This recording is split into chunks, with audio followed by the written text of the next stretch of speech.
A doutora Inês Matos, doutorada em Psicologia pela Universidade de Paris, da CAT Sorbonne, fez a sua psicanálise como membro titular da Sociedade Psicanalítica de Paris. Isto faz-me lembrar o João Santos, que foi para mim uma referência muito grande. E é professora convidada no ISPA, Instituto Universitário, tem consultora em Lisboa. Publicou diversos artigos em revistas da especialidade e capítulos de livros em coautoria.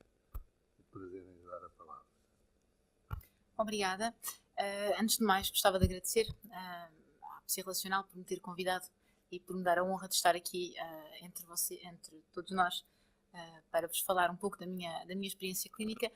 Queria dizer-vos que estou um pouco impressionada porque a mesa começou com um nível fantástico e desde há pouco ter estado com a doutora Eduarda comovida, quase às lágrimas com os vídeos, emocionalmente foi uma coisa que me tocou bastante, e agora ouvir o Dr. Filipe falar sobre a proteção da infância é de facto um tema que me toca bastante. Eu trabalhei uns anos em Paris, poucos, mas muito intensos, num serviço de pediatria de um hospital geral, onde nos calhavam todos os casos de maus tratos que vocês possam imaginar, e de facto aquilo que diz tem muito eco para mim, e de facto sou um pouco uma militante da defesa dos direitos das crianças, mas também da família, do facto de termos que trabalhar com as famílias também para encontrarmos uma solução para todas estas dificuldades. Porque me parece a mim que por trás de uma criança maltratada há sempre um adulto que foi também ele muitas vezes maltratado, ou um adulto em sofrimento. Acho que ninguém maltrata uma criança sem que haja um problema por trás. Então, para hoje, eu decidi falar-vos de um caso que me tocou particularmente na minha clínica e que me mudou um pouco a minha maneira de fazer. Um caso que eu apanhei quase logo no início do meu trabalho na pediatria. Um caso clínico de uma bebê abanada, a síndrome do bebê abanado ou sacudido, não sei exatamente qual é o melhor termo, e vou passar de um para o outro. Então, para estas jornadas sobre o nascimento da mãe, e depois de já termos falado esta manhã sobre o nascimento da mãe e das suas contingências, decidi falar de um caso que me parece ilustrar as dificuldades que podem existir neste nascimento. Aceder à parentalidade não é o mesmo do que ter um filho. Parece-me que esta passagem de ser filho de para ser pai de ou mãe de é uma passagem complexa e é um processo que implica reorganizações a nível narcísico e identitário que põem à prova, mesmo que temporariamente, a estrutura de personalidade. Quando a estrutura é frágil, podemos assistir a dificuldades em aceder a este novo papel. O caso Carla parece-me ilustrar de maneira bastante clara estas dificuldades, assim como as consequências que isto pode trazer para as crianças, para os pais, mas também para nós, profissionais de saúde mental. Antes de vos apresentar o caso, penso ser importante descrever de maneira muito sintética o que é isto da síndrome de bebê abanado ou sacudido. Trata-se então de um traumatismo craniano que acontece quando se abana um bebê pelos ombros, pelo tronco ou pelas extremidades. O que se passa é que os músculos do pescoço da criança estão ainda pouco desenvolvidos, a cabeça é bastante consequente, o peso é importante e passa-se que dentro do crânio há a massa encefálica que bate contra as paredes da calote craniana e há uma hemorragia mais ou menos grave. Hemorragia esta que pode levar a lesões neurológicas, oftalmológicas e, em alguns casos, a estatística que eu encontrei, mas é difícil encontrar estatísticas, eu não tenho a certeza que estas estatísticas sejam portuguesas, a maior parte dos sites que eu encontrei são sites canadianos ou brasileiros, mas estima-se que 1 em cada 5 destas crianças morrem destas lesões. Estima-se que a prevalência destes casos seja de 5% na população de bebés em geral. Mas estas estatísticas podem estar muito aquém da realidade, pois algumas destas lesões mais pequenas não chegam a ser identificadas. Alguns estudos dizem que a maioria das vezes esta síndrome é causada pelos pais ou companheiros dos pais, embora também o possam ser pelas pessoas que se ocupam ocasionalmente destes bebés. Ronald Barr, um especialista na matéria, diz que a síndrome do bebê abanado é uma das maiores causas de mortalidade e morbilidade devido a maus tratos físicos. Segundo o mesmo autor, o choro dos bebés parece ser o fator que mais desencadeia este tipo de maus tratos. E como medida preventiva, ele propõe que se preparem os pais para o choro dos bebés e para o facto deste choro poder ser muito intenso e poder durar muito tempo. Avancemos então para a situação clínica. Carla tem 1 mês quando dá entrada num estado de apatia muito importante nas urgências do hospital pediátrico onde eu trabalhava. O estado da menina deixou de imediato os médicos extremamente inquietos. Os primeiros exames mostraram uma hemorragia bilateral intensa da massa encefálica, evocando a síndrome do bebê abanado. A calma que os pais demonstravam contrastava com a gravidade do caso clínico e pareceu-nos um sinal de alerta. Outro sinal de alerta foi a reação da mãe, que ria perante a apatia de Carla, fazendo mímicas como que imitando o estado da criança. Os pais mostraram-se incapazes de explicar o sucedido. Carla foi de imediato transferida para outro hospital para ser submetida a uma intervenção cirúrgica de urgência, mas o caso foi falado na passagem de turno, na manhã seguinte, pois a bebê deveria voltar ao nosso hospital no pós-operatório. O caso foi, como é evidente, imediatamente assinalado à Comissão de Proteção de Menores, que decidiu que os pais perderiam provisoriamente a custódia da menina. Carla regressou uns dias depois para um internamento que se esperava curto e do qual estaria previsto sair para uma família de acolhimento. Carla era uma bebê silenciosa, quase não se dava por ela, o que desde logo me alertou. Enquanto a bebê esteve internada, as visitas dos pais foram permitidas, embora apenas com a presença de um profissional de saúde ou assistente social. A mãe vinha às visitas com um outro filho, mais velho, que tinha 15 meses, fruto de uma relação anterior. Este bebê, que andava apenas o suficiente para seguir quem olhasse para ele, sorriu-me assim que entrei no quarto e estendeu-me os braços para que lhe pegasse ao colo. Questionei-me nesta altura sobre a qualidade do vínculo desta criança, que estendia os braços a uma perfeita desconhecida num ambiente que não lhe era familiar. Pareceu-me haver aqui mais um sinal de alerta. O contacto com a mãe foi difícil. Muita desconfiança em relação ao meu papel em toda esta situação, com alguma reticência, acabou por me falar um pouco dela, apenas dela, de como estava cansada, que tinha outro filho pequeno, que não percebia o que estava a passar. Falou-me ainda do conflito de casal, que tomava proporções muito importantes e ocupava a quase totalidade da cena psíquica desta mãe. Quando tentei centrar o discurso sobre a Carla, lançou-lhe um olhar rápido entre as barras do berço, dizendo que achava que ela estava bem. Esta frase contrastava com a realidade. Uma bebê prostrada, com 2 cicatrizes laterais na cabeça e sem interesse algum pelo mundo exterior, do qual havia suspeições de surdez, de cegueira, e que não se sabia com que sequelas ficaria. Não detetei nesta altura sinais de preocupação materna primária.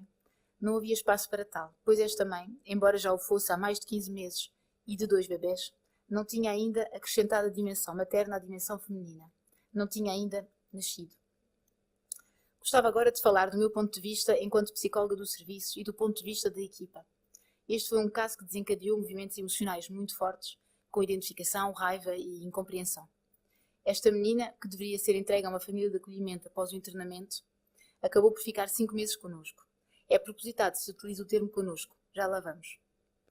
Neste serviço de pediatria, habitado quase exclusivamente pelas rotinas e cuidados médicos, onde a vivência emocional, a necessidade de constância e os ritmos e necessidades diferentes de cada criança tinham muito pouco espaço, a minha primeira preocupação foi tentar ajudar a equipa a investir esta menina e dar-lhe a maior continuidade possível neste mundo de descontinuidades e de dimensões imprevisíveis. A equipa organizou-se rapidamente para que fossem sempre as mesmas 3 ou 4 pessoas a ocupar-se da bebê. A segunda preocupação foi a de criar um espaço para que a equipa falasse livremente, para tentar trabalhar a confusão de sentimentos, de modo a que estes sentimentos não fossem projetados numa mãe demoníaca. Tentei, e digo tentei, porque não penso ter conseguido inteiramente, que vissem que por detrás desta criança maltratada estava uma outra criança, em sofrimento, uma criança com 2 crianças a cargo, que provavelmente não tinha ela tido experiências transformacionais e que estava muito aquém de poder dar à Carla aquilo que ela mesma não recebera. E pouco a pouco a Carla começou a chorar. Vitória, pensei. Era comum vê-la nos braços de toda a equipa, das enfermeiras, dos estagiários, dos auxiliares e nos meus, claro está. Do alto da minha inexperiência na altura, tive de me adaptar a uma situação para a qual nenhuma teoria ou professor me tinha preparado. O quadro, esqueçam, impossível de estabelecer numa unidade hospitalar. A neutralidade, tarefa hercúlea, tendo em conta aquilo que sabíamos. A figura de vinculação ou de referência à constância nos cuidados, difíceis de aplicar numa organização de um serviço somático. Um serviço de pediatria no inverno tem muito trabalho e a rotina faz com que seja impossível atendermos ao choro de todos. Mas para esta menina, o choro representava melhoras. Era a expressão de uma subjetividade. Era um choro de quem espera, ainda, ser acalmado, de quem não desistiu do outro. Dei por mim a entrar no quarto para a acalmar, várias vezes. No início, timidamente, não muito certa do meu papel, mas depois com mais confiança. Convenci-me que se não podia exercer o meu papel mais clássico em terapia mãe-bebê ou em acompanhamento da criança, talvez fosse eu que me devesse adaptar e fazer o melhor para proporcionar à Carla experiências de apaziguamento, de base segura, de uma certa previsibilidade neste mundo imprevisível da pediatria. O meu papel passava então por responder às tentativas dela de interação com o mundo, quer através do choro, quer através de qualquer tentativa de vocalização que ela poderia eventualmente ter. Falar da família também era o meu papel, da família que viria conhecê-la e do que se passaria a seguir, mostrar-lhe os brinquedos, felicitá-la pelos progressos que fazia em psicomotricidade ou simplesmente apaziguar uma necessidade de contacto. Era comum vê-la na sala onde se faziam as transmissões de turno, a dormir, nos braços da equipa, durante a hora de almoço ou no carrinho a passear pelo serviço enquanto limpava o quarto dela. Não podendo trabalhar com a mãe, entretanto seguida pelas equipas de proteção de menores, trabalhámos com a Carla, na esperança de que a mãe fizesse o seu caminho em paralelo. Como se diz muitas vezes em parentalidade, a criança não pode esperar. Não pode esperar que os pais estejam melhores para ver atendidas as suas necessidades de amor e proteção, as suas necessidades básicas para a sua sobrevivência psíquica. Assim, fomos acompanhando a Carla, tentando dar sentido às suas experiências e colocando palavras na sua vivência emocional. Perante o não nascimento desta mãe, uma equipa nasceu. Não pretendo com isto dizer que é o mesmo, que era a melhor equipa do mundo, não era, que substituímos o papel da mãe, longe disso. Mas parece-me que o investimento afetivo e a relação que oferecemos a esta menina permitiu uma evolução mais favorável do que se nos estivéssemos todos contentados em fazer os nossos papéis mais clássicos. Embora eu tenha visto vários olhares de enfermeiras que estranharam pela primeira vez quando eu peguei esta menina ao colo, isto foi uma situação transitória e rapidamente todos nós percebemos que tínhamos que adaptar a nossa maneira de intervir e que o clássico ir lá uma vez por dia ou uma vez por manhã ver se a criança estava bem não era de todo suficiente. A evolução da Carla foi mais positiva então do que esperado, não se confirmando as suspeitas de surdez, de cegueira, mas mesmo assim, quando teve alta, tinha ainda um atraso psicomotor, uma dificuldade grande de mobilidade de um dos membros superiores, uma assimetria de movimentos e um tratamento provavelmente para a vida para as convulsões. O prognóstico era ainda reservado, mas a equipa médica estava mais otimista do que na altura da admissão. Quando saiu da pediatria, ficou uma fotografia na sala das enfermeiras, que ainda estava quando eu me vi embora, um ano depois. Quando saiu da pediatria, então, ficou esta fotografia. Ela foi para uma família de acolhimento. Esta menina seria uma coisa provisória, mas não sabíamos o provisório quanto tempo duraria. Os pais podiam apenas acompanhá-la uma vez por semana, até a nova reavaliação, e sempre com a presença de uma terceira pessoa, assistente social ou psicólogo. Pensei neste momento como dar um pouco sentido àquilo que a equipa tinha vivido e sobretudo àquilo que a Carla tinha vivido, contar um pouco a história destes 5 meses. E fui falar com a equipa e pareceu-me que seria importante que antes da sua saída cada uma das pessoas que tinha cuidado dela de maneira mais próxima pudesse fazer um relato e que eu pudesse recolher este relato e falar disto à equipa que a ia receber no centro educativo e à família de acolhimento.